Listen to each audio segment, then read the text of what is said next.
Just let me know when it's action. You ready? Oh, it's action? Oh. Action. Peace, family. Welcome to another episode of the Man to Man podcast where we talk as gods. We are behind the scenes getting a lot of things done right now, so I don't know when this stream is actually going to start. Hold on, man. Are you is this live right now? What you trying to do again? I wasn't listening. We live right now. We live. What you mean? Oh, we live? Oh, okay. Yeah, I'm just getting my coffee together. Oh, well, welcome to another episode of the Man to Man podcast. Hold on. Let them hear this real quick. Ooh, that's that good stuff right there. All right, you can go ahead, brother. You proceed. That was important. Don't ever do that. No, I was just kidding. Welcome to another episode of the Man to Man podcast where we talk as guys. I'm your host, Steve Jones, and I'm here with my good brother, Mr. 19 Keys. Man, thank you, brother. I got a question for the people. What kind of conversation, two questions. Would you drink mushroom coffee that like stimulates your conversation, like allow you to like really think? You feel me? Like after I take this sip, it's different. Like it might as well be black and white in the room. And then as soon as I take a sip of the Supermind, it's full color, like limitless. You feel me? What kind of conversation would you have if you had Supermind coffee? That's the question. I'm saying you ain't make 2 cups. You just gonna come in with 1 cup and brag about how good the coffee is and everything you do. Like what the other one? I'm not a barista. You know what I'm saying? But you're more than welcome to go in the kitchen and make you a cup. You know, respectfully. Don't make your own. No, how you feeling today though, man? I feel super, man. You feel me? Yeah, yes sir. Shout out to everybody else outside feeling super. My mind is working right now. It's agile. I'm going to start off with the first question. What's the first question? Do white women do it better than black women? And specifically what area?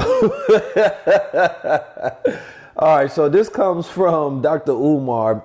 I don't know when this video was, but he had a video and he was talking to a sister and he was saying that black women, right, want a man that is already made, essentially, right? When he's already successful and he went through the trials and errors and he bigged himself up, he's saying that's when black women take him serious and they want to be in a relationship with him.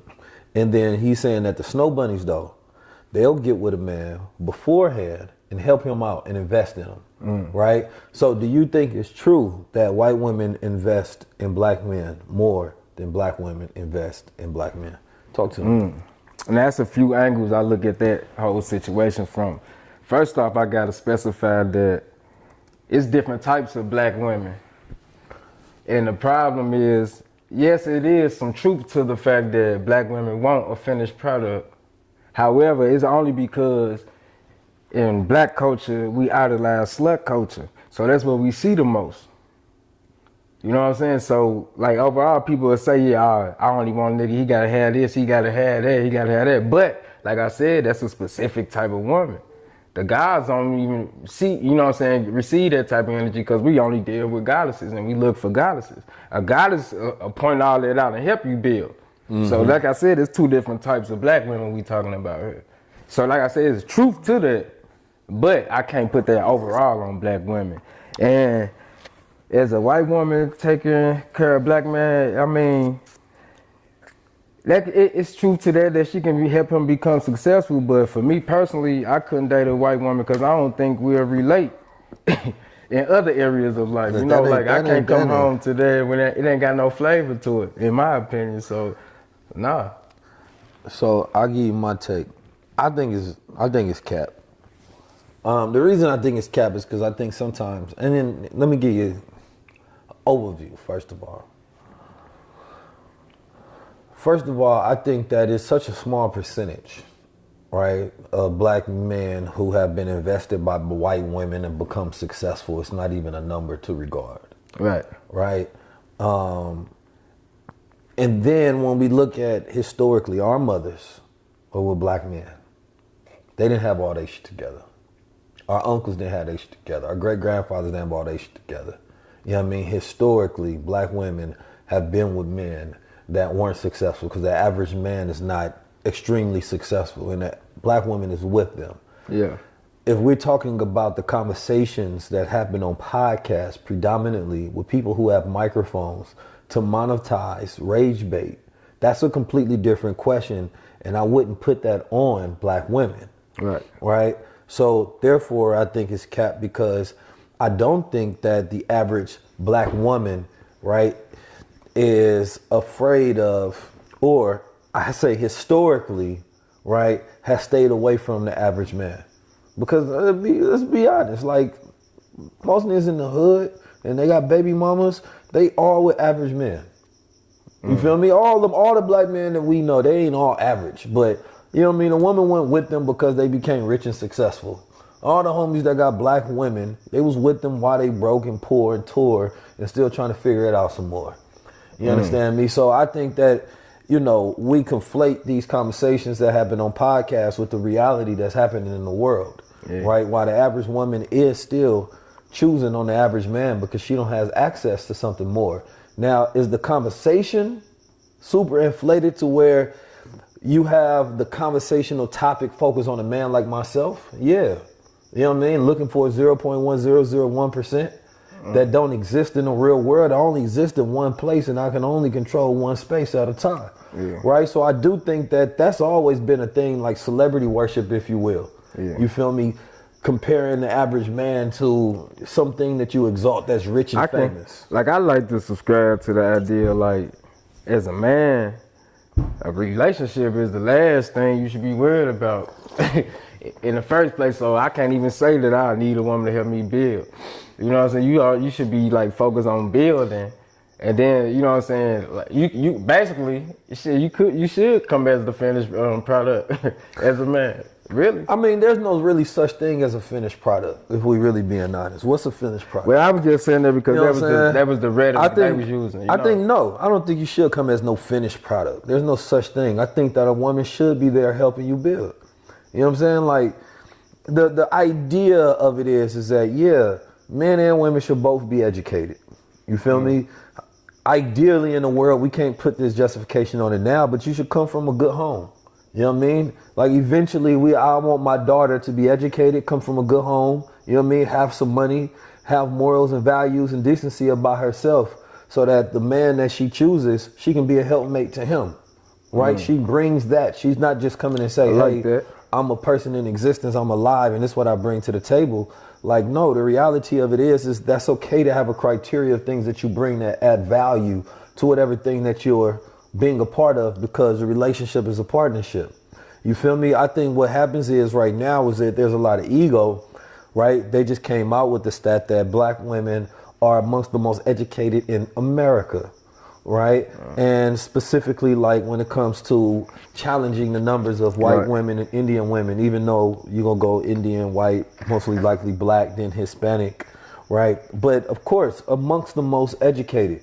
And so the reality of that is that, okay, what matters though, right?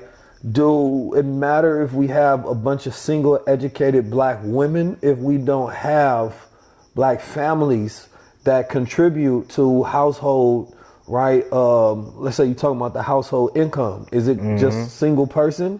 Especially when a lot of this college degrees come with a lot of debt that they have to service.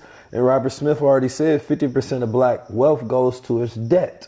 And right now what they're doing with the Department of Education and increasing the loans, right? So yeah, we're seeing an increase in enrollment, right, of schools. But we know they end up playing by different rules and they change the game. So that means that, yeah, that black woman should be with a black man, because if they coming together, she got education and skills, right? And if he was in his right mind, which is the caveat to that, and he got a vision and he got some knowledge as well, right, then she can help him possibly through direct skill set share, or through direct funding if that's what she has, and she has the mind to understand the man that she's dealing with is somebody that she can be with long term, right? Black America is not a finished product, right? So the idea of looking for something finished, you're going to lose. In our generation, we're not Nepo babies. You feel me? We're not trust fund babies. You feel me? So we don't have that privilege of saying that, oh, you come from a good family, you feel me, you wealthy, you beautiful, you educated. We don't have that privilege yet. The goal is to create that privilege. I was just gonna say we should always be striving to reach that point. But we ain't got that. We do relationships based on survival and not evolution. You feel me? Evolutionary love looks different. Evolutionary love comes together to build out visions and purpose and ideas. Evolutionary love, you know what I mean, is deeper, meaningful love. You feel me? To where when y'all communicate, y'all have high level conversations. Evolutionary love is that you're constantly growing and strengthening up your best parts, right? And helping each other where you may lack. Like you all are evolving. You're not just surviving in love. And so we have to get out of struggle love, you feel me? And we got to get to a place where it's evolutionary love to where, you know, we are, you know, producing a better generation that is far greater than us by 10x measurement.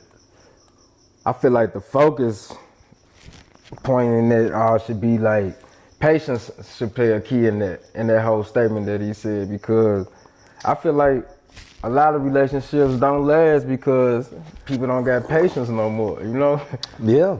I mean, and it goes both ways. Yeah. Like, every black woman not a finished product. You know what I mean? Every black man not a finished product, that's fine. Because then you got a lot of single women that have a lot of children. Somebody got to be with them, right? Like, if we look at the numbers, like, what's the numbers right now between, like, single women in America with children? Like, what do we do with that group? Right?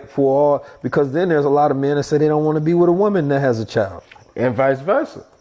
I know women that say they not dating a man that got kids. So like, number one, we have like a family phobia almost. Like we afraid to build families. Like the idea of the nuclear family is no longer in the mind of the people, right? We actually have more pride in intersectional causes than we do black family cause. Yeah. You feel me? And we've lost that whole idea. So, you know, the idea would be like, there's I seen an interesting post where in Japan, wealthy families are adopting middle-aged men. And the reason that they're doing that is because they got businesses and industry and they don't have nobody to take over, right, in the family, right? Japan has some of like the worst declining birth rates in the world. So it's a super aging population, right? So if we did that same thing in America, we'd look at like the black farmers who have this land but may not have nobody to work it, right? So if we was able to do that, and then of course some of the other things that go into it, like sometimes it require commitment to like a woman in that family, you feel me, of marriage and things of that nature, so that it bonds the family together. Like they're thinking about preservation of culture over time, but they're a little more advanced as a culture, thinking about these rituals that's necessary to grow beyond. Right? So yeah, there's gonna be brothers that's gonna be seeking investment, you feel me, strategies, you feel me, and leveraging the credit and the balance sheet of these white women that come from some generational wealth, and they think that they getting reparations by doing all of that. You gonna get that. I come from Oakland where, you know, pimping be doing what pimping does, and so sometimes you will see them with some snow bunnies out there, you feel me, on the track, and they got them all over the map, you feel me. Now I ain't saying that that's where it's at, but I'm saying that I understand the game and how it's being played in all different kind of levels. You feel me? Like, you ain't need a shovel to dig it, but you understand what I'm saying. Man, all right. Now listen, it's the super, blame it on the supermodel. Go ahead, I'm finna grasp the supermodel. Yeah, you hear that conversation, man. The conversation gives you revelations. You know what I'm talking about? And as we talk, there's an escalation. You know what I'm talking about? And then you start to do self-evaluations. You know what I'm talking about? Then you start thinking it's self-deprecation, when really it is self-dedication, so you can get to the same level so we can build the same nation. Therefore, it's straight elevation. Anyway, that was just a little eloquation, you know? But yeah, no, for real though. Do you think like that whole statement is like detrimental to society right now? Well, I think that it's constantly us getting back to realignment, and we should be focusing on the values that we want to push. I think that we are misaligned right now, right? Like we're completely misaligned, and black men should be stating what your values are, black women stating what your values are, and then find people who align with those values, right? I think that that would be the key. Whoa, slow down there. There was one right there already open. I see. You know what I'm saying? Like we should be focused on value alignment right now.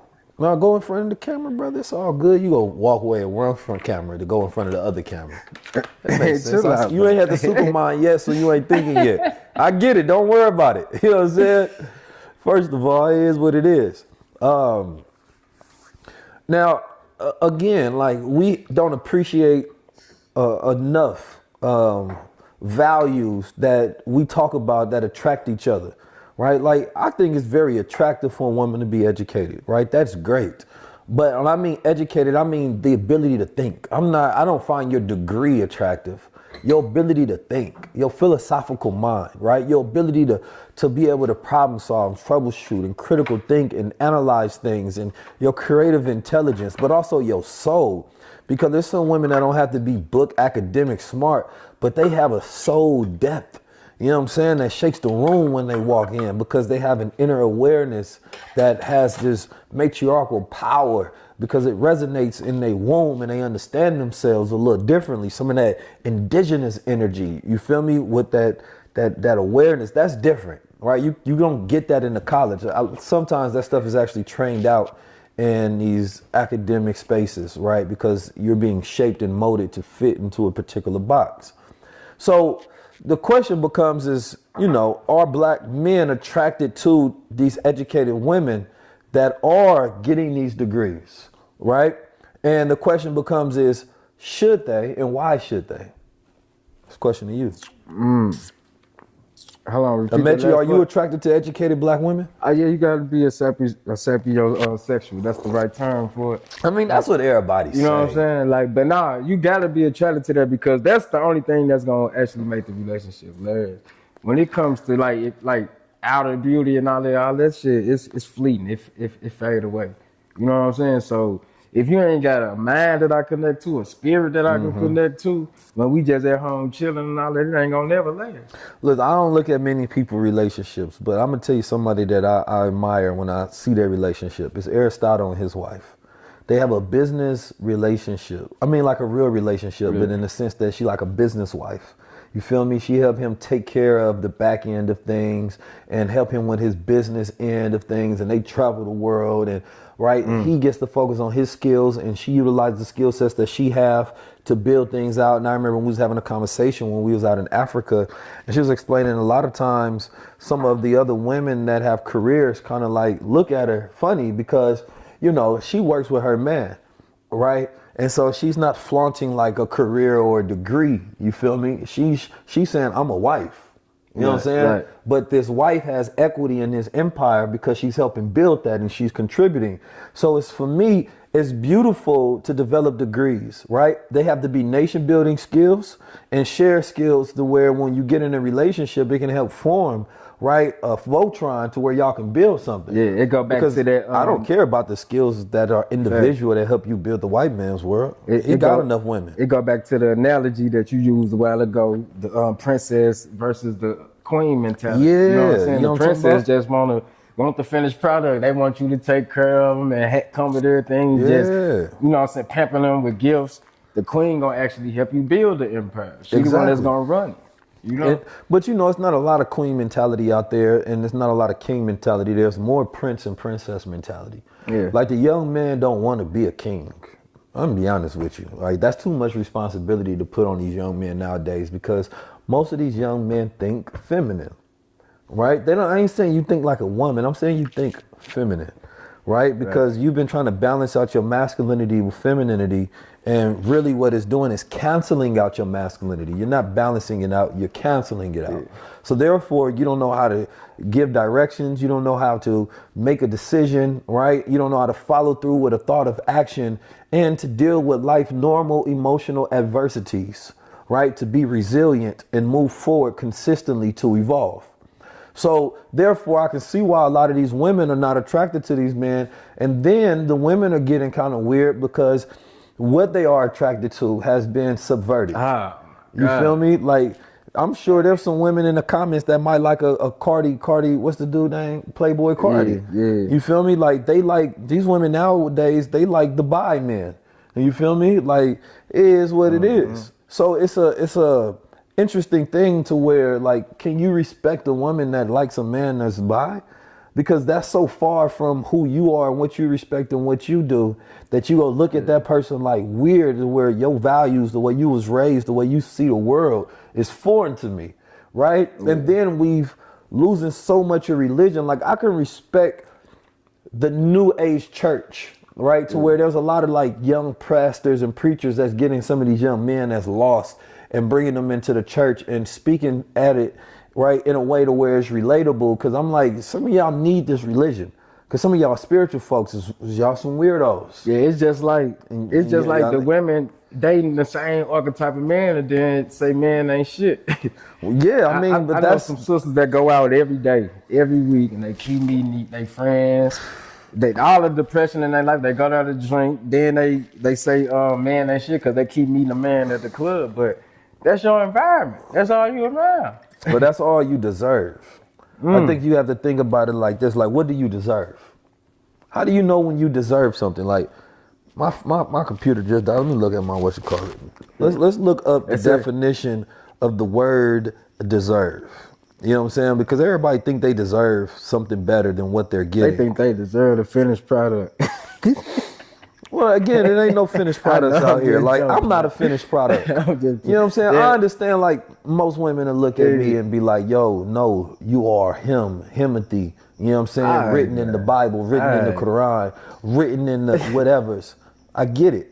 But I ain't finished yet. I'm still developing and evolving. I'm still rewiring my brain. Brother Mechi? Deserve means to be worthy of something based on your actions, qualities, or efforts. Come on. You feel me? So if it's based on your actions, your qualities, and your efforts, when you think about what you deserve, think about your actions, think about your quality, and think about your effort, right? If you think you deserve a good woman, but you looking for her in the club, is that aligned with good actions that is of deserving, right? Are you emanating those good qualities? You feel me? If not, how do you consider yourself to be deserving? It's like an entrepreneur saying, man, I deserve to have more than what I have, more sales, more business. Well, what about your actions?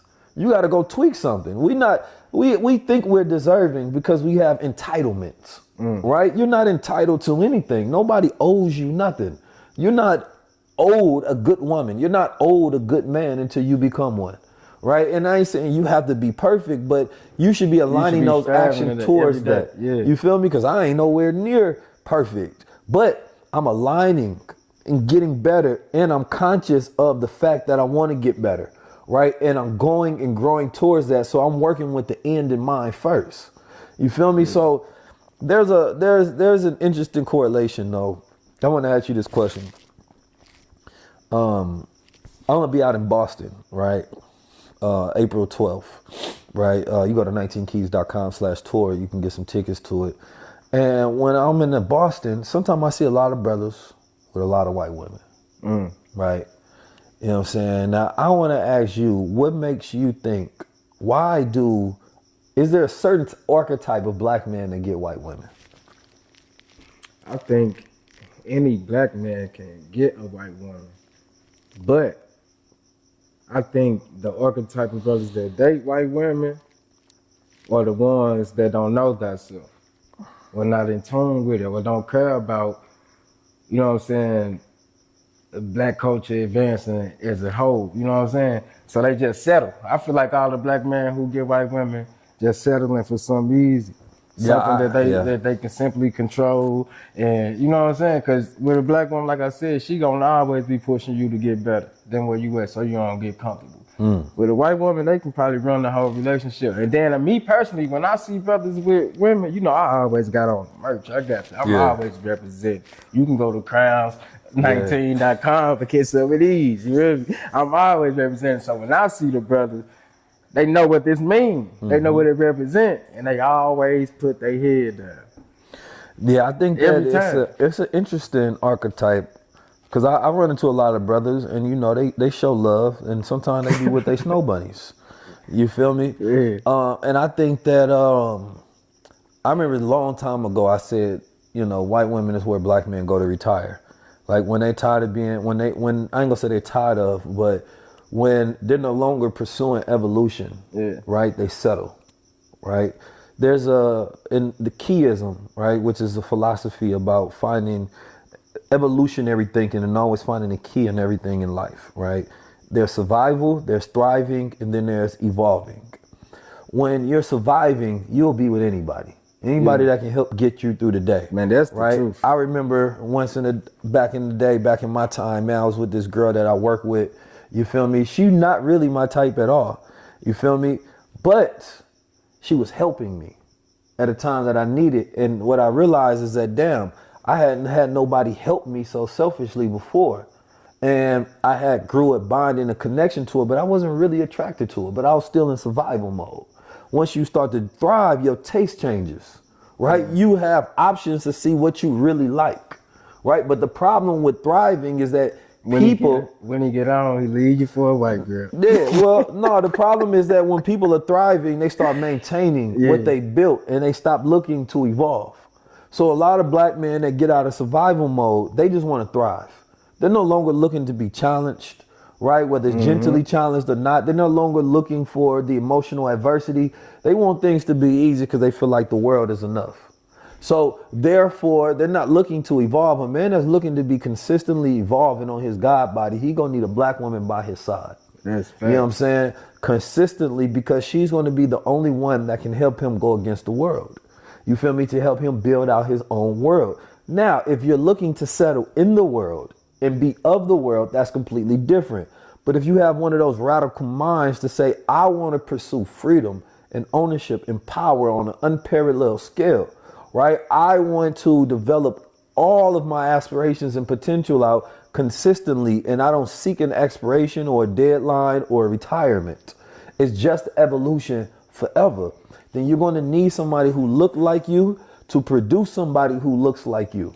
Right? And I think more importantly, the reason I have to choose a black woman for any other reason is that I want my son and my daughter to look like me and think like me. You know what I'm saying? Yeah. And so I don't want to water down a version of myself, right? That could have been equal or greater than myself, but I watered it down. You feel me? And I think a lot of times, and when I say watering down, I'm talking about like people, they what's the word they do when we come with like biracial kids and they're like making it seem like it's the best thing in the world. They be like not fantasizing, but fetishizing. Yeah, this whole idea of like, you know, biracial children. Yeah. You feel me? Which I think is in a lot of ways it's 100% inappropriate because, you know, I see if you're a biracial person, right? I get that. But if you are 100%, right, you got a black parent, right, father and mother, then how do you not see pride in producing a reflection of that? Because that's really just self-love. You feel me? Like it's 100% self-love. Like I want to produce somebody who looks like me. I don't see how anybody has a problem with that. Then I also don't believe love is love. I think it's a propaganda statement that actually has no merit whatsoever and no value at all. Love is just a statement. It's like saying black is black, orange is orange, red is red. What it really is about, because love is power.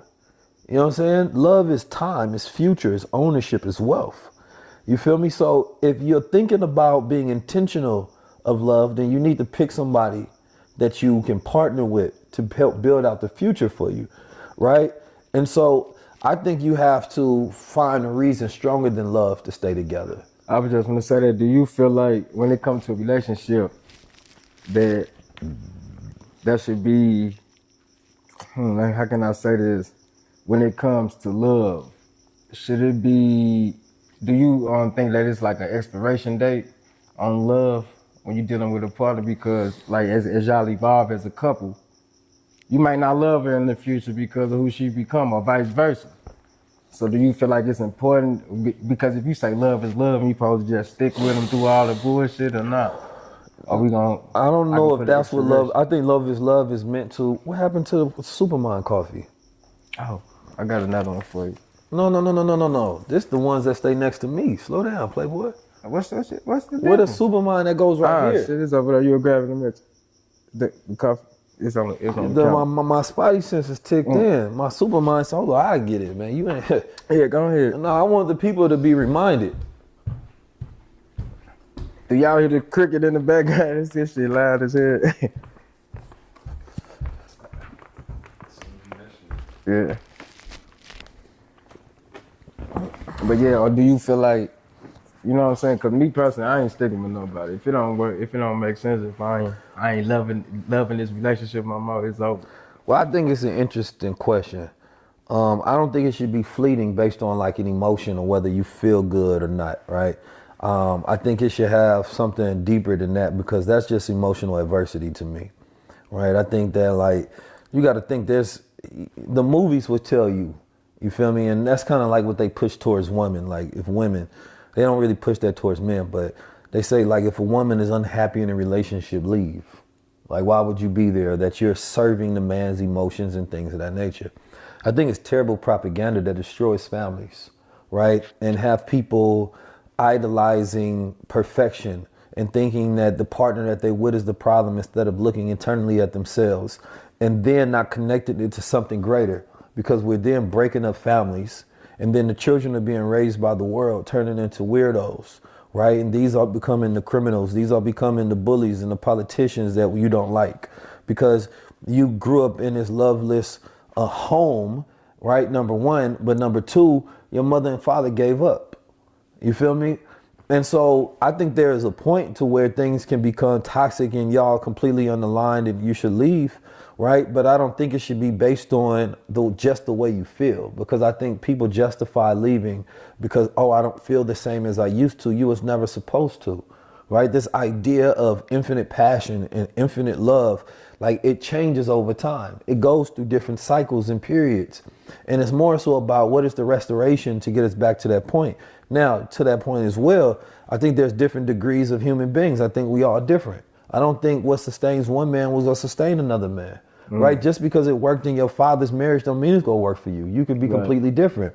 You might look at another person's culture. You can be different, right? And I think that what you have to is that we have a super generalized society that just say follow these customized rules that's in these books and that was set before you were born.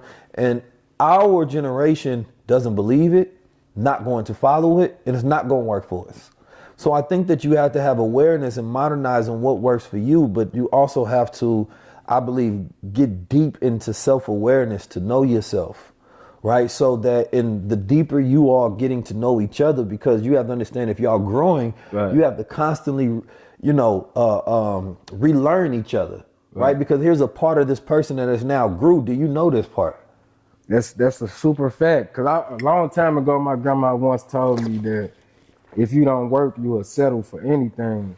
And let's apply that analogy to a relationship. If you're not working on yourself, right? You know what I'm saying? You will settle for anything. You will stay in them toxic relationships forever and never to death do us part. I'm not staying to death do us part if you're not working on yourself.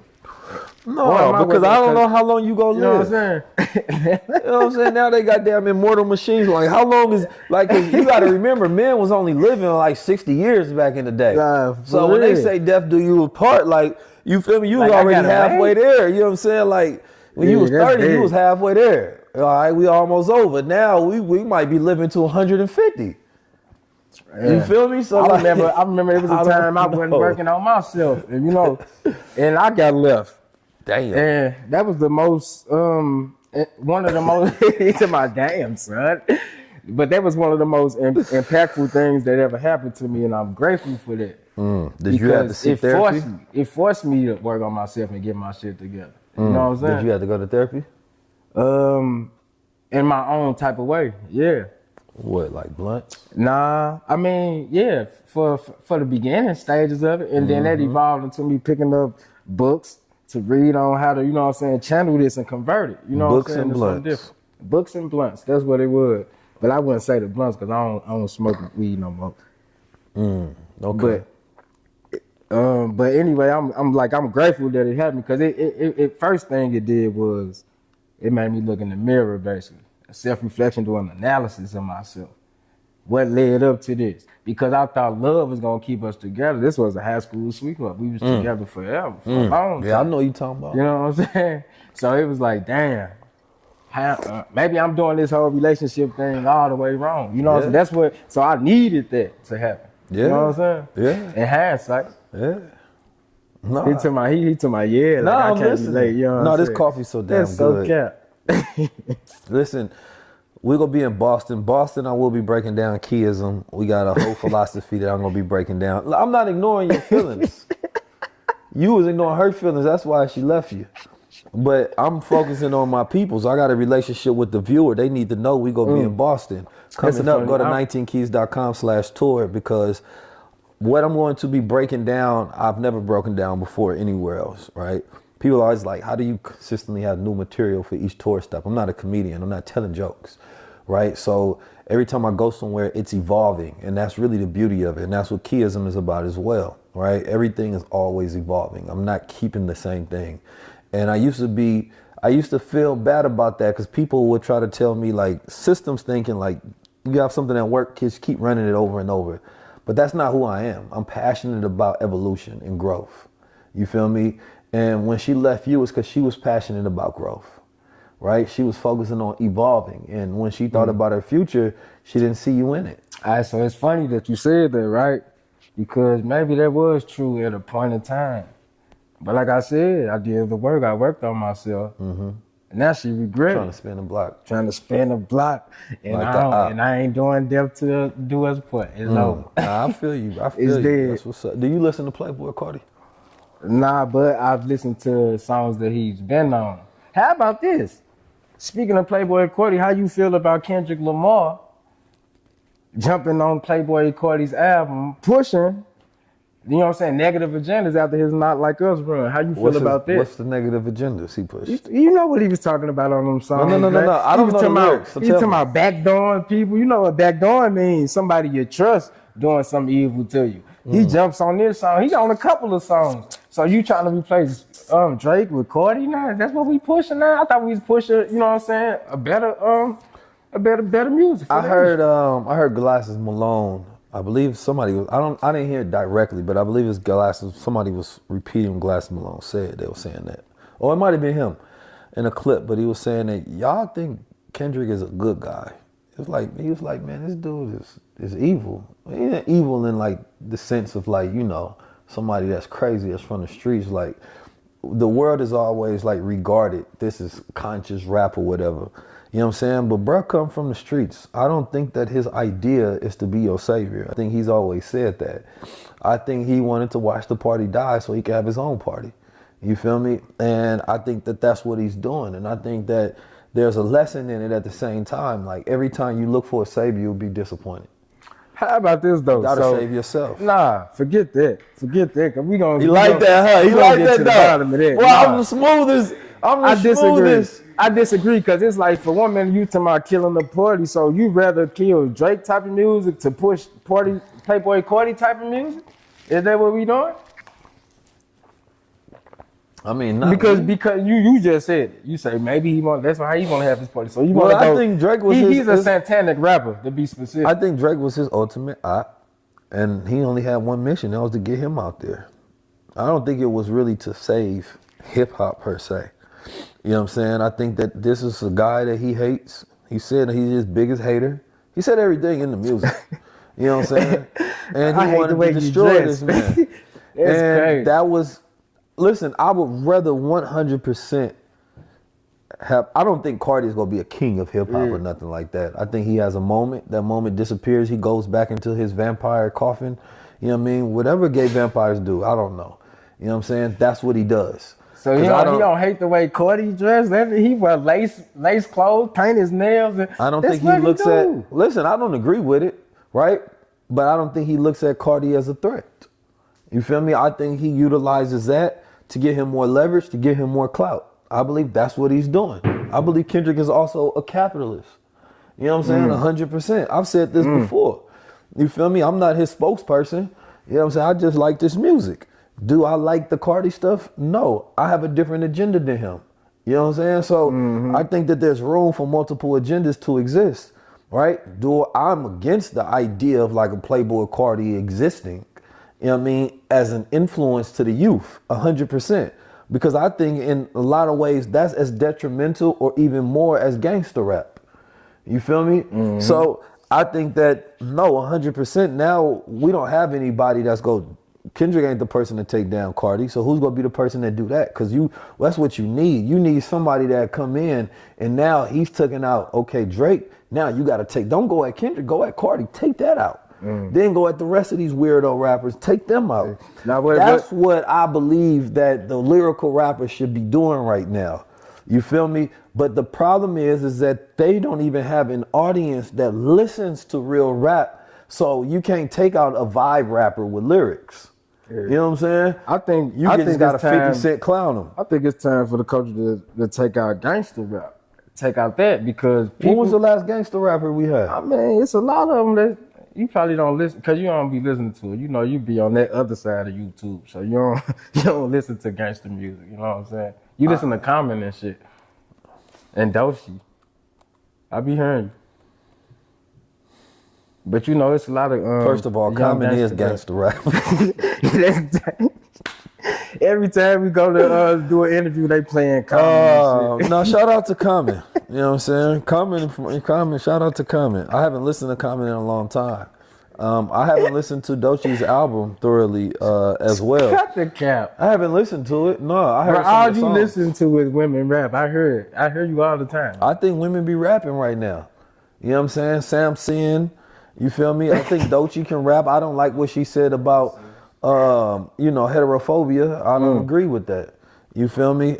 Sims, incredible. Then you got my sis, what's my sis? Throw asteroids. What's her name? No. She just won a Grammy. Come on now, my sister, man. No, man. She a lyrical rapper. You feel me? She be rapping. You know, it's the only one that's rapping like that. I know what you're talking about. Yeah. No, I got her. I see her face. I'm trying to get her name. A song or something. It's a name that we all know, man. It's right there at the tip of my tongue. It's mine too. I know exactly what you're talking about. Crownz. Rhapsody. Come on, that's man. There we go. Yep. But I did hear Erykah Badu about to do a new album with Alchemist. Now that's gonna be fire. I didn't. That's hear gonna be fire. That's gonna be fire. You know what I'm saying? I want to get on that album. What you sent think? some songs over to Freddie Gibbs. He listened to that. Said it's different. He says fire. He said it's good to hear what you do in real life on the beats. You feel me? So you feel me? Inshallah, we get something. Because when he had that song with Kanye West, Freddie Gibbs, and Kendrick, you feel me?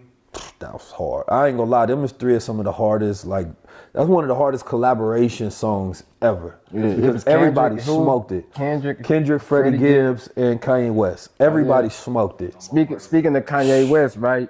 No more parties in LA. Speaking of Kanye, over the week, last couple of days, Kanye, he been going crazy with the tweets. But like I said, but what did I say earlier? I told you he go crash out. Look, he go crazy with the tweets. But a few episodes I was telling y'all, man, Kanye is the master when it comes to grabbing attention. He did all of this crazy tweeting, and then he put up a link to a new album. Did you check out the album?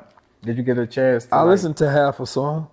Like half a song, or did you listen to the entire? I listened to half a song, real life. I ain't get into it yet. Ain't no point in talking about. I was gonna ask you a review on it. I ain't got no review. I think the only thing that Kanye West can do right now, and Kanye he's great. He's a master at attention, but he can't get attention the way he used to. It doesn't make a moment the way it used to. You know what I'm saying? Yeah, we write it off now. Right. And so the only thing he can do at this point in time that would be credible, incredible, right, and impactful is fund the revolution. You know what I'm saying? If he said, you know what, I'm gonna do the thing, that's actually the most dangerous thing I can do. It's not what he can say, it's none of that. Because if you look at the way he utilizes his platform, he never takes somebody that's in the shadows and bring them to the light. That would be an actual credible voice to give a platform to, right? Yeah. That would be disruptive. He only takes people that's already grabbing attention that's hot so he can hack the algorithm by having his name connected to it. You know, vis-a-vis Andrew Tate or Charleston White or whoever's at the top, right? He's not like Neon and the rest of these weirdo white dudes he be, you know, around and stuff like that. So He's not even trying to. He doesn't want to. He told you he's just about his money and his ideas, but also really do think that, you know, Kanye West got a lot of stuff going on mentally. But the only thing he can possibly do that would be radical is that he actually funded revolution. He put money where it ain't. You know what I'm saying? And he like, you know what? Let me fund people that is the unintended influence group, the unintended wealth group. Give them resources immediately. Kind of like, you know what I mean, Muammar Gaddafi when he was trying to get Farrakhan money. You feel me? Like, you have to do the thing that is the most disruptive. And it's no longer your voice. It's no longer your music, right? It's no longer your rants. Yeah. The only thing you can do is actually use your money. And one thing he ain't doing is using his money. So I think that we have to, number one, stop applauding people for having money when they don't actually do nothing with it. You know what I'm saying? Like, money is not a metric of wealth, of success, of power in our community. It's how you use your money. Because there are far more people with less influence and less money, right, that have more positive impact on lives, real lives. Mm-hmm. You know what I'm saying? Including myself, right, on the culture. So, you know, I don't even find the stuff amusing anymore because we're in detrimental, dangerous times and you're distracting people from actually being focused. You know what I'm saying? And you could be utilizing your platform to have a serious voice that people will listen to. But I think he's now very unserious, right? Now he really has officially become that uncle that everybody just, all right, bro, off his meds. Bro, be tripping, yeah. Yeah, straight up. His new album, like me personally, I like the album. Now it's entitled Bully. Yeah. However, on this CD, it was super like laid back. Like he really singing on the whole album. I give it like 808 Heartbreaks. It's that type of vibe. The whole opposite of bully, if you think of the word bully to me. But he specifically used AI in a lot of these songs. The reason that he's singing, at least from what I think, is because that was when Drake was at the top and he was trying to compete with Drake. You know what I'm saying? In order for him to make an album now, he would have to rap because Kendrick is at the top. So he was trying to out-vibe Drake. You know what I'm saying? So therefore he was singing. And that's why he was mad that Kendrick Lamar took down Drake, because now it kind of makes his album irrelevant because he don't have the king to unseat in the first place. Because you not go unseat Kendrick Lamar with vibes. He would have had to come on there actually rapping. But at the time, and if you look at it, that album was uploaded in December, right? And I'm sure it was finished way before that. You feel me? And I believe he made that album specifically. Let me go back on what you just said. You say Kanye wouldn't be able to put together an album to out-rap Kendrick. I never said that. No, you just said that he would have had to make an album that beats Kendrick, and I don't think he can put together an album where he can out-rap Kendrick. I never said that. What'd you say? Break it down. I said that this album seems to be an album that competes for Drake's spot, not Kendrick's. Right? But in order for him to compete with Kendrick's spot, he would have to put out an album that out-raps Kendrick. And you say you don't think lyrical. He can do that? No, I actually don't. Not right now. I don't think Kanye's, because it ain't even about Kanye. It's about whether his writers can do it, first of all. So let's be honest. You know what I'm saying? If we talking like actual lyricists from each individual, no, Kendrick Lamar got it. Now, I don't know what his team can put together. You know what I'm saying? I think he got an incredible team. You got my brother, not Dave Free, but his one of his number one writers. From Atlanta, is on the show. My brother, I just seen him. Side. You know what I'm saying? Side rapper. He a rapper. But he be having a good team. You got to remember, when you going against certain people, are you going against Kendrick Lamar's talent versus somebody else's team? All right. That's valid. Kanye West, he is the best at taking something and saying it the best way. Nobody can say it better than he can. His voice fluctuation, his emphasis, his tones, right? His melodies, the confidence, its ego, his bravado, everything is in every word. And he doesn't practice as being the greatest lyricist. He is a tonal lyricist. You know what I'm saying? Like, he is a sound lyricist. He can say something in a way that an average person could never. And he can make something simple, right, become a lot. You know what I'm saying? Just by the way he emphasizes it, which is a whole another gift within itself that most people will never, ever master. All right.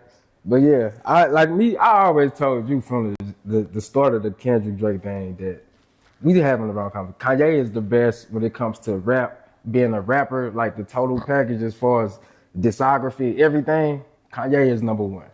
Real talk. Nobody makes better music than Kanye, in my opinion. You know what I'm saying? But on the flip side, you keep saying like Kanye got a team of writers, right? But you know who made ghostwriting cool? The West Coast. Specifically Eazy-E. He literally got on a song and say, Ice Cube, the one write the rhymes that I speak. You know what I'm saying? West Coast made ghostwriting a thing. What's that to think? You know, because y'all always try to say like, my Eazy got writers, they got writers and did. But the West Coast did that, bro. And I know you're an advocate for the West Coast. That was Meek Mill that exposed Drake. What that got to do with the West Coast? Gang was doing songs. I'm saying y'all shun rappers that they got Nipsey writers. did a song with with Drake. They was embracing them. They weren't shunning them. I'm talking That about came now. from Philly. I'm talking about now. That came from the West Coast. Y'all from since Philadelphia y'all and be talking Virginia. about That came the from ghostwriters. that came from Philadelphia and Virginia. That was on the East Coast, my brother. What? Yeah, Pusha T. You know what I'm saying? And Meek Mills is the one that exposed that. But what I'm saying is now, like even with Kendrick, they saying they got to go against 20 ghostwriters and all that. And it's this. He says this only this, but West Coast made ghostwriting cool. They made it a thing. That's all I'm saying. So it's like, I don't know. I don't get it. Like 1 minute it's cool, and then the next minute y'all hate ghostwriters for your favorite It's a rapper. completely different metric. First of all, nobody looks at Eazy-E as he the best rapper alive. You know what I'm saying? If you want to be an entertainer, just like a singer in this business, you have songwriters. And you can get credited as being great regardless of how many writers you have. But when you say, specifically hip hop as a competitive sport, to say I'm the best, right? You don't get that if it's your writers that are the best and it's not you. It's not coming from your mind. That's like saying you got the best AI. You know what I'm saying? So you the best. No, your mind can't generate those ideas. So when we look at somebody, we're looking at somebody because they're gifted. Are you gifted or are your writer skilled? Is your machine good or are you good?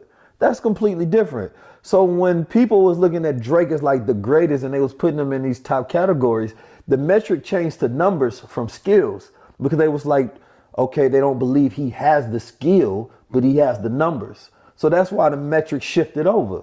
You feel me? So yeah, it was always, and it will always be a different category. You gotta remember, like rap as a culture, then the industry of hip hop goes off the numbers. Rap as a culture goes off the skills. It's different. I always felt like I think about somebody like Freddie Gibbs. I think he one of the most underrated, talented artists. You know what I mean? Lyrically, specifically. You feel me? Cadence-wise, lyrically, all of that. You feel me? I think he's up there, right, side to side with J. Cole.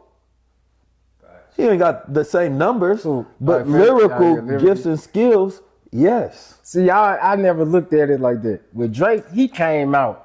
When he first dropped music and we first heard Drake, his bars were so up here, like he could have considered himself the greatest, or one of the greats, in my opinion. When he first came out? When he first came out, the music he was making when he first came out. How are you going to be the greatest when you first came out? What are you talking about? I'm saying his bars was up to a point where it was like, damn, this nigga different. He cold. Right, I get so that, I know but he capable of that. So as his career went on and he started getting writers. But that's not what he was getting credited for.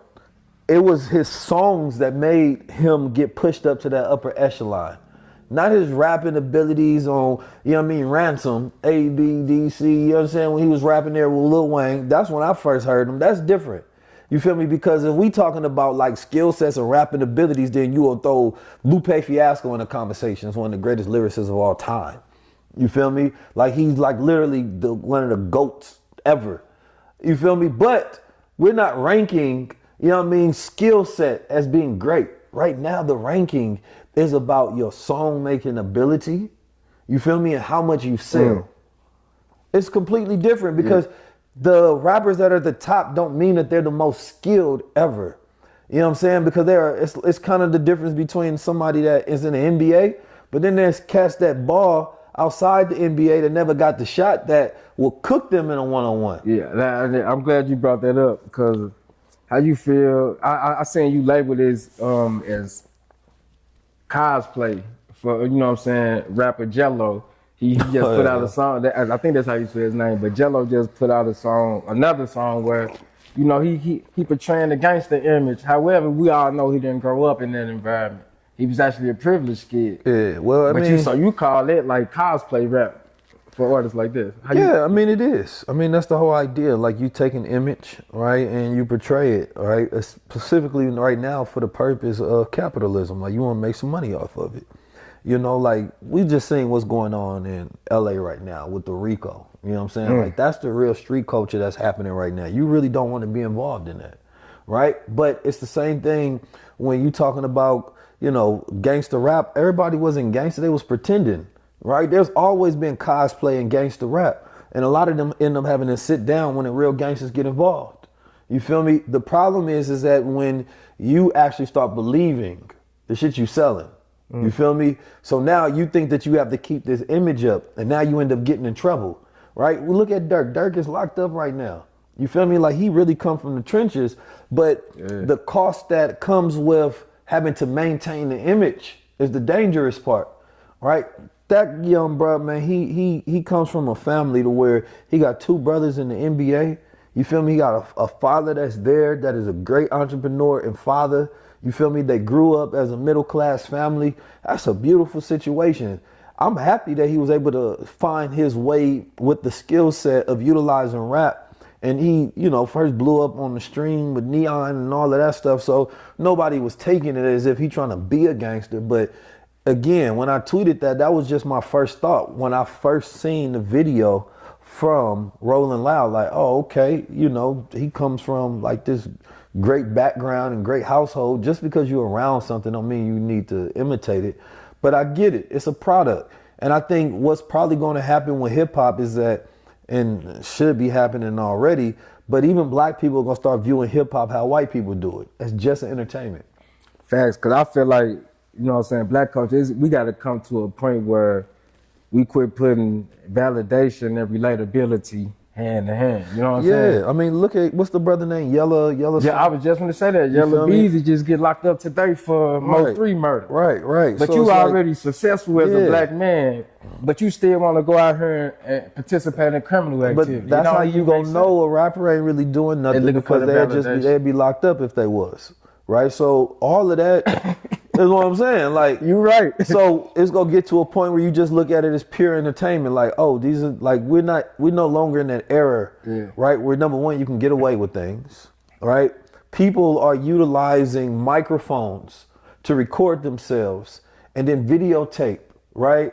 Documented facts, right? About whereabouts, crimes, data, information, people, aliases, right? And then they publish that onto a public transacted platforms so that the world can actually listen in hopes of gaining clout, right?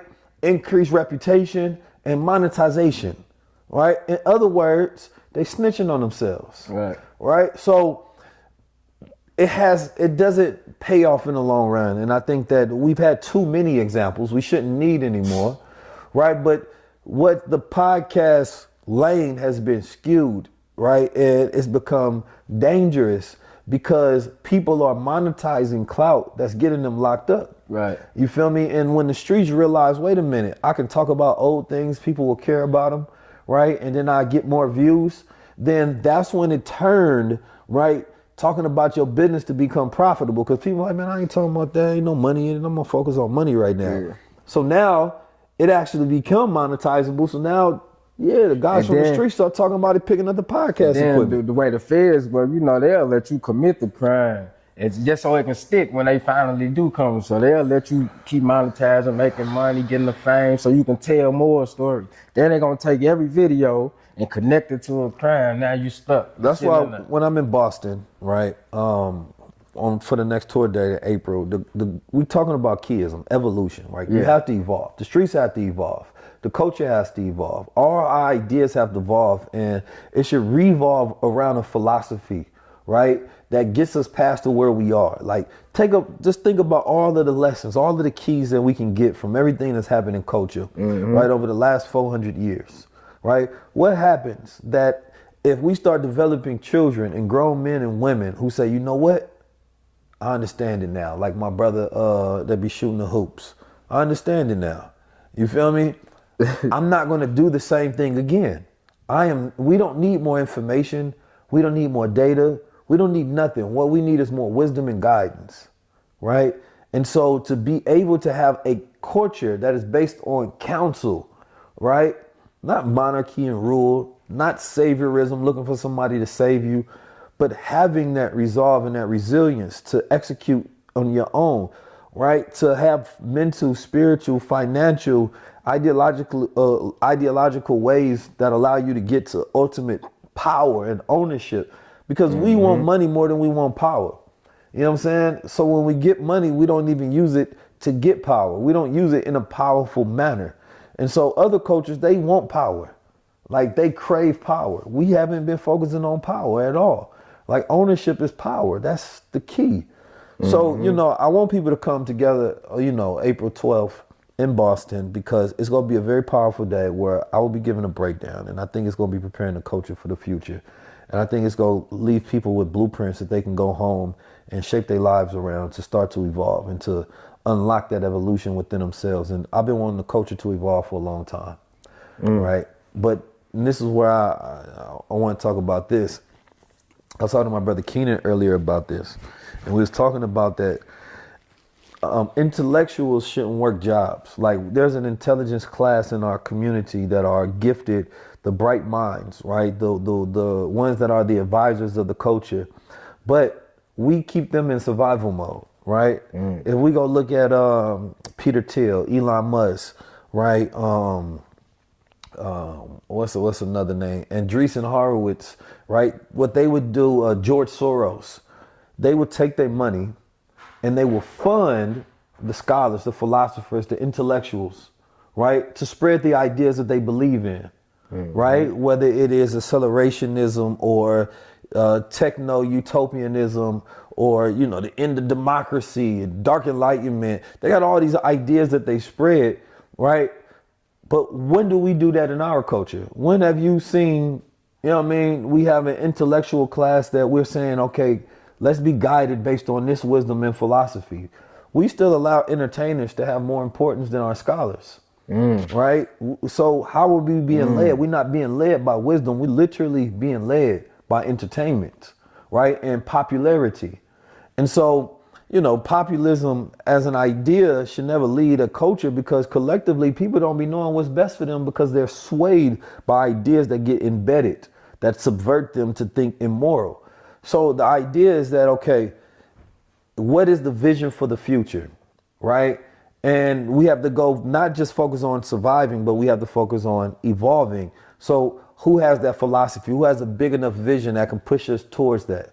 If we're utilizing media, right, the responsible way is not to just utilize entertainment. Like I respect the fact that Joe Budden and them now has Mark Lamont on there, because they can stir direction and have high level conversation of somebody who can break things down. Know what that is. That's respected. You feel me? So when everybody should be doing that, right? I don't know which thought leaders, scholars, intellectuals that Robert Smith funds. I don't know which ones that Tyler Perry funds, or Jay-Z or Kanye, right? Or whoever. I don't know. Maybe they do it behind the scenes. But we're not doing a good job of spreading ideas in a culture, right, that evolve us. And high level conversations is all about spreading ideas and having intellectual exchanges that evolve us, right? That get us to think and get us out of the matrix so that we can build our own world, right? And we now at that place to where, right, if I have the right funding, I can do everything that I need to do. But as an entrepreneur myself, there's the ability to study and learn these deep subjects and understand the context, right? And have the ideas and the visions and understand blockchain and, right, the ways to shift culture and the blueprints that we can put together and the ideas that we should build off and the parallel systems that we should create. And then understanding the necessity on why the timeline is important right now, who the enemies are, right? And why everything needs to happen right now and why this is the best way to do it. Because I talk to people and it's not until sometime we have a conversation over the span of years to where they finally get it. And they're like, oh, you're right. You should be the one that take lead on this. And it's like, how do you have time, right, to convince people that have the funds that this is the right idea that we need to move on when they don't have the time to understand the ideas that you're teaching them? And so typically what ends up happening is that in other cultures, they have funds, right, just for ideas. Not that just proven out. I guess just bring us the idea. That's it, right? And we will fund it, because then you have this effect to where you can create change. Like right now, they have funds just for people with crazy, weird ideas, right? Like black people have been underfunded for the longest. I believe that if we want to make the greatest shift, fund the intellectuals, fund the radicals, fund the philosophers, right? You know, and see how the world shifts from there. And honestly, it's not that you're not going to be able to still get the same attention, right? It's still going to be able to be popular. It's just that we're going to be spreading ideas that evolve us instead of ones that devolve us. I like that. I like that. How you feel about... Go to 19keys.com and 19keys.com. If you want to be a sponsor, tap in. Like, this is real funnels. How you feel about the way black culture glorify hustle culture? I'm getting to the bag. I got motion. I got to equating their worth to success. You know what I'm saying? You know what I'm saying? You always got to be in motion. Never take a break. I don't get no sleep. But what's your whole ideology behind that? Motion means nothing without order, right? Motion means nothing without order. Your motion means nothing without order. You know how many people go to the gym and work out the wrong way, but they got all kind of motion. They just busybodies, but they're not productive whatsoever, right? When you have order, right, then things are organized and they're productive and they're structured, right, in a manner that is a system that can be duplicated to consistently get you the same or better results over time. Gradually, you can have growth. But right now we have a culture of chaos, right? We got all this money, but what are we funding? We got all this energy, but what are we building? You know what I'm saying? Like, we getting all these degrees, but is it so that it goes and we utilizing that intellect, skill set, and know-how to build our own nation? Like, what are we utilizing the knowledge for?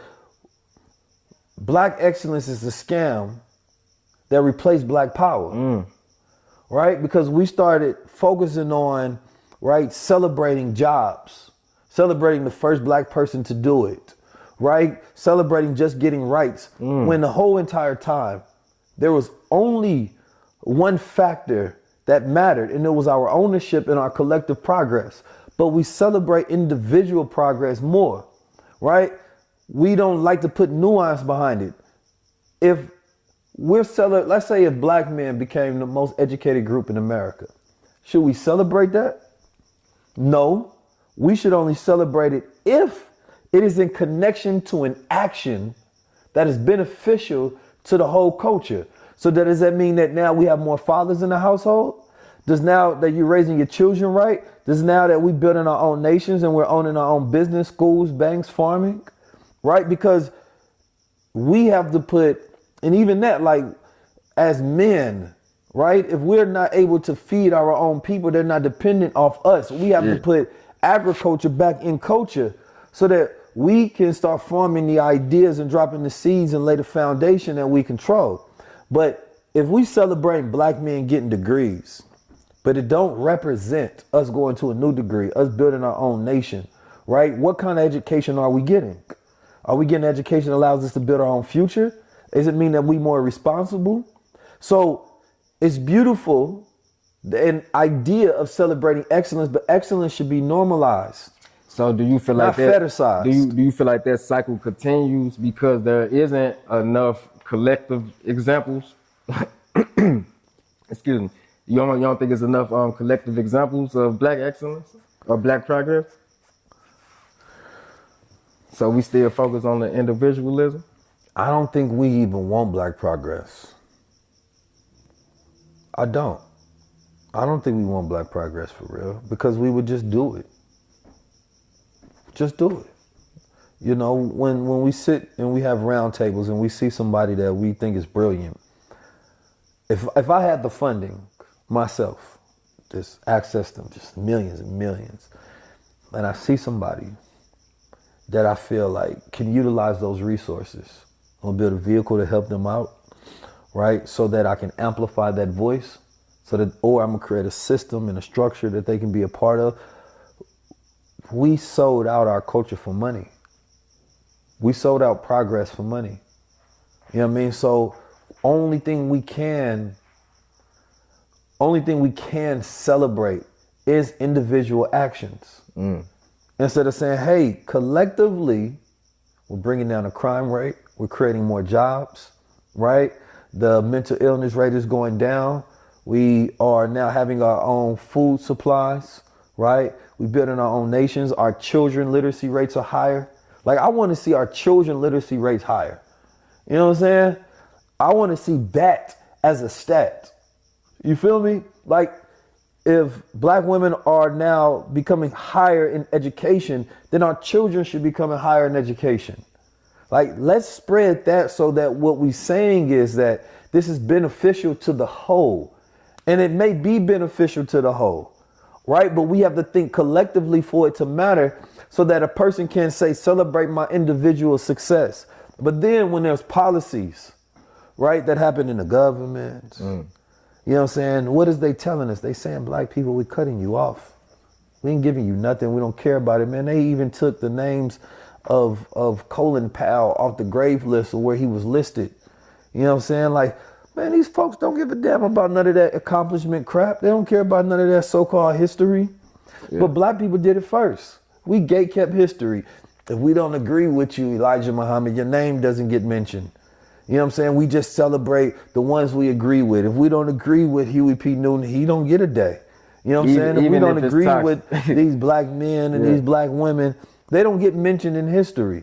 So we gatekept first. We cut out names first. We didn't diversify first.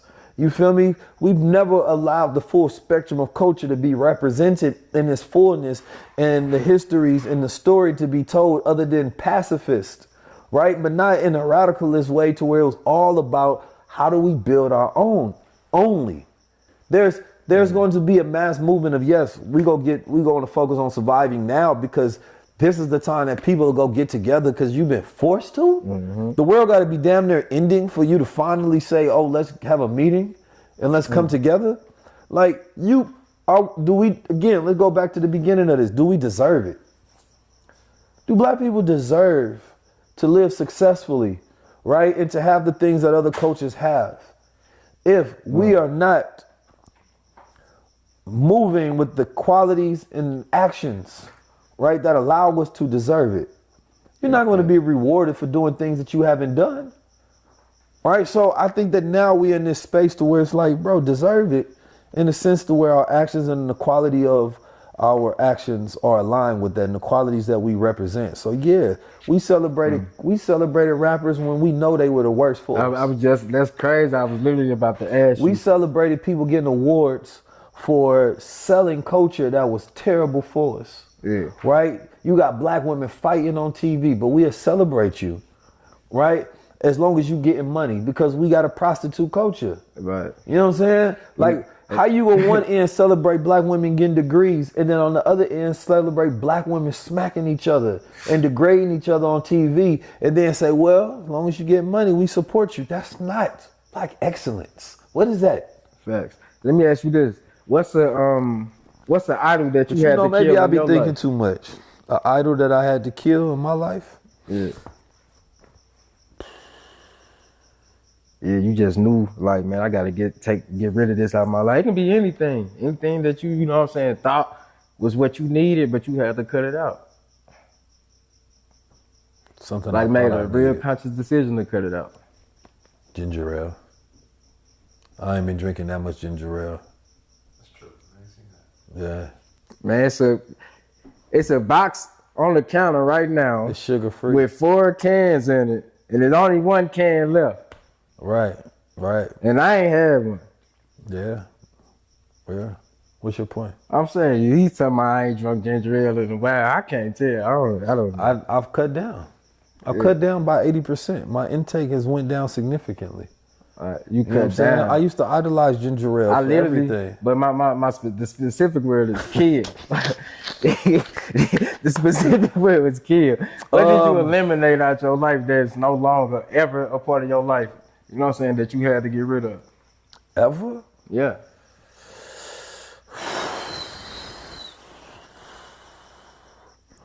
Ungrateful people.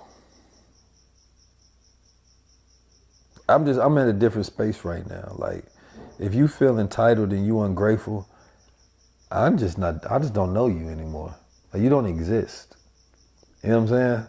Like, you don't exist. I think I allow for so many, like, even ideas in family, like, I allow people to sort of take advantage of my kindness, right? And I'm just at this point in time where, like, nah, I don't idolize struggling to try to create brotherhood. I don't idolize struggling to try to create unity, right? If they're the right people and they align, it should be easy.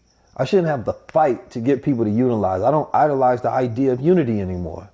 You know what I'm saying? We can have cooperation, you know what I'm saying, amongst each other when our ideas and our values are aligned, but I don't idolize it. And I grew up idolizing this idea of unity, thinking in this like super utopian way about one day how we go get it together. And then I realized niggas don't want to, B. No matter how much you fight for people, if they don't care, it doesn't matter. So I no longer idolize this identity of black unity because I realized that it's actually more dangerous. Number one, for my health, my time, my money, my mind. You know what I'm saying? And we selling false hope to a people when it shouldn't be that hard, right? For if black men and women deserve it, then we just do it. You know what I'm saying? Like, why we gotta fight to unify? Just do it.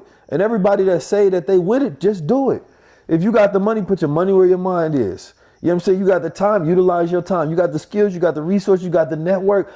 Listen, I'm not trying to convince nobody of nothing. Either you with it or you with it. If you don't get it, then you don't deserve to thrive. You don't deserve to survive. You don't deserve to win. The weak shall fall. You know what I'm saying? Like, it ain't the strongest that survive. It's the strategists that survive. Those who are skillful, those who know how to think. You feel me? I think that we've pushed this idea of black unity so much and it become toxic.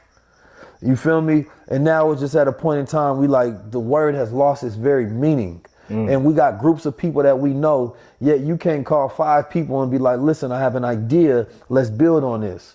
Let's unify on this. Niggas just want to get money now. You know what I'm saying? Don't get me wrong, there's a large group of people that I feel like is still there. That's the private community that you build with and you tribalize that and you work within these groups. But you know how bad it has to get? And it's gonna get that bad. How bad it has to get for people to say, let's link up. I don't think you deserve it if you only do it in a state of emergency. If you only do it because it's so bad that everybody else kicked you out and forced you to the curve, and now your only result is to see your brother as a brother. I don't respect that. I don't. Nah, because it should have just, like you said, it should have been just easy at the flick of a button. No problem. Do it because it's aligned with your values. Fast.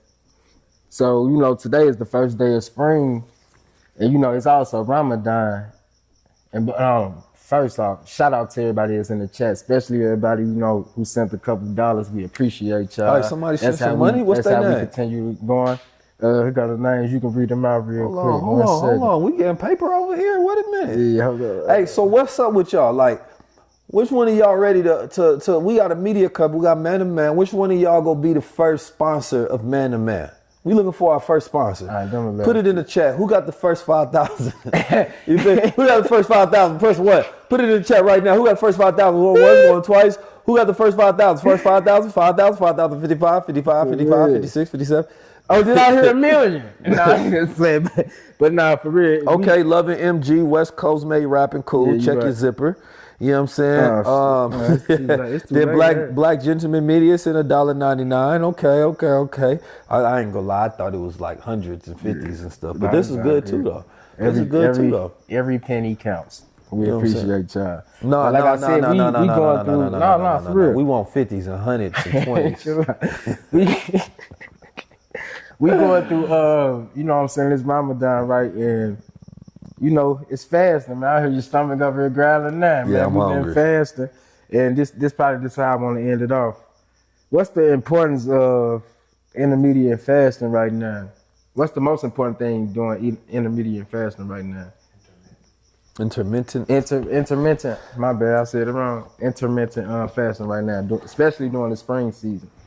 Man, goddamn. I think the most important thing for me is when you hungry and you get that pit in your stomach and it's telling you to eat and you got to resist. There's this idea that, you know, when the more desires you have, the more discipline it requires, right? They did a study where the less desires that people have, it's not that they have more discipline, it was people with less desires have more control because you have to use less energy to resist those desires. When you're fasting from food, it makes you think about food, right? It makes you intentional about this idea of something you can't have, then you desire it, then you resist it.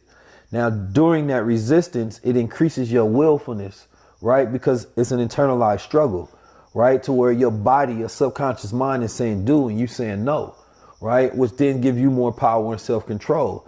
And what that does is it increases your will towards other things. So now it prolongs your concentration and your focus. Then you connect that self to a higher meaning and you think about, why am I doing this in the first place? Why am I taking myself through struggle? Fast. Right? God ordained struggle for the righteous because the righteous have to do his will and his will is not easy. So you have to be strong. So when you connect that to God and saying, I'm doing that so I can be stronger for God, you know what I mean? It gets you closer to God and it makes you a better soldier for God. You feel me? It makes you a better soldier to do good. So I believe that the greatest thing is that it increases, right, your willfulness, right, your concentration, your focus, your discipline, and your connection to God. Yeah. Well, on that note, Let me see this real quick. See, shout out to the people in the comments. I You just feel seen me? it. Somebody just Oh, sent wait a something. minute. Okay, Naima say she ain't about to play with y'all. Naima say, why Shout y'all out playing? to y'all, man. We not for real though. We appreciate. I definitely appreciate everybody Shout out that to tapped Naima. into Thank the you man there to for that, man. good sister. For sure. When I be saying people out in public, man, they be like, man, we appreciate you, man. You a good contrast to kids. They actually make me. That's the reason I continue to do the show. It'll be sometimes when I'm unprepared or I ain't ready to do the show, but they remind me. You know what I'm saying? Steve, you ain't answer your own question. What's the one thing you would kill? All right, good one. What's something? You say what's something that I would kill that I used to idolize or something that I killed? Woo! I killed a lot of things I used to idolize. But the one thing that, to be specific, one thing that I killed was me glorified being a drug dealer. Now, I don't know if like a lot of people know, but I used to sell hard drugs since I was 13 years old. Made a lot of money from it. A lot of war stories happen behind this lifestyle and a lot of, you know what I'm saying, pain and struggle came from that lifestyle, you know? I seen things that I shouldn't have never seen by taking that path, you know, and it was a point of time in my life where I thought all I ever was gonna do was sell drugs because I was taught how to be a survivor in the neighborhood that I grew up in, and the people that I surrounded myself with. So once I detached my whole, you know what I'm saying, once I got separated from that by going to jail, you know what I'm saying, and having time to, you know what I'm saying, rewire my brain and focus, I made a vow to myself that, not even just to myself, but to God, that I wasn't gonna get back out of jail and sell drugs again. I was facing a life sentence. So I felt like it would have been a slap in the face, especially after coming home, you know what I'm saying, and you know what I'm saying, the platform jumping and we doing everything positive for the culture. It'd have been a slap in my face for me to be behind keys back in the team back selling drugs. Because that's what everybody was used to me being. That's what I was used to me being. But I realized having that whole mindset of I'm just gonna be a drug dealer, a street nigga. For some people it's true. And I'm gonna say is only true because you ain't never took the time out to learn another skill set. You never took the time out to work on yourself. You never took the time out to evolve. So until you kill that whole mindset and learn and replace it with something healthier, that's all you gonna be. But for me, I had to kill that whole, you know what I'm saying, idolizing street imagery. That's why I get on this show, and I like to talk about a lot of things that go into culture and like be more specific and direct. You know, I even might bring up the controversial topics for that specific reason, because it's time for us to kill all that shit that we worship in America, especially. I agree 10,000%. You know what I'm saying? And I just want to say this for men out there, women, whoever, you know, give yourself grace. Give yourself grace, because sometimes you think that you're supposed to be further than where you are, right? Sometimes you just need to maintain a clear space, right? So you can get back to a place where you know who you are. Right. Ultimately, the most important thing in the world right now is you having self-awareness and mastering that self-awareness, so that when you operate in the world, you're operating from a true space. Social media is the most dangerous place in the world because everything is perfect on social media, but nothing is real. Right. In real life, people go through struggles. In real life, people mess up. In real life, people learn. Right. In real life, people fail. In real life, people are flawed. So if you're judging somebody's social media, right, and you're comparing yourself to that, you're judging yourself by their marketing, by their branding, not their real life. In real life, people have to go through pain, process. It takes time, right? And so if you're thinking about where somebody else at, equivalent to where you are, then you feel like you're far from where you should be, and the whole time you exactly where you're supposed to be. But now that you're cognitive and you're clear, right, look around, make a choice, make a decision about where you want to be next, right? Think about how you want to end this life. Think about how you want to end this life, how you want to be remembered in life. If you have the ability to even think of a greater version of yourself, then that means it exists within you. The question becomes is, can you honor a greater version of yourself, a more evolved version of yourself? But give yourself right now grace, because you might not have the strength yet, right? But there's a better version of you that does. And if you honor that version of yourself, you can become that one, right? That's keyism right there. You understand me? Being a key in your own life so you can be a key in others. You feel me? So, you know, I just wanted to say that because I was having a conversation with a family member that just got out of jail.